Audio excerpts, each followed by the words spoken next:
Kung mag-alala, tutuloy natin yung Canada na yan. Gagawin ko naman lahat para sa'yo.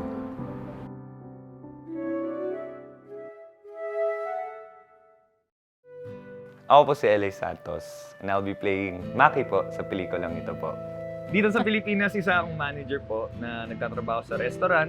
Ako na rin ang panganay ng pamilya namin na may kapatid ako na ako na rin ang nagpapaaral sa kanila dahil yung daddy ko, si Mang Nato, hindi niya talaga kaya magtrabaho po. Ano pong ginagawa niyo dito? Paano mataking ka naman ng liw mo?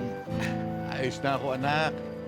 Sayang naman to eh. Pinarakit ako nitong si Joris. Si Maki talagang nagtatayong bato di lang sa pamilya na, pati na rin kay Molly.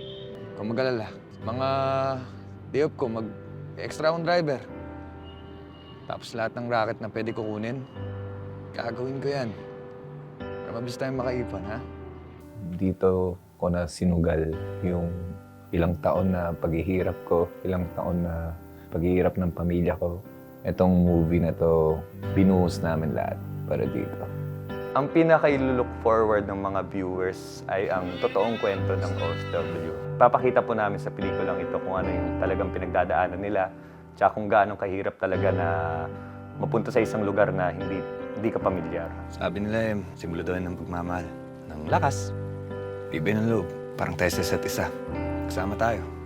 Tatawid tayo ng pagmamahalan. Tayo, laban sa mundo, kahit tayo lang, tayo. Maple Leaf Dreams in cinemas nationwide, September 25, 2024.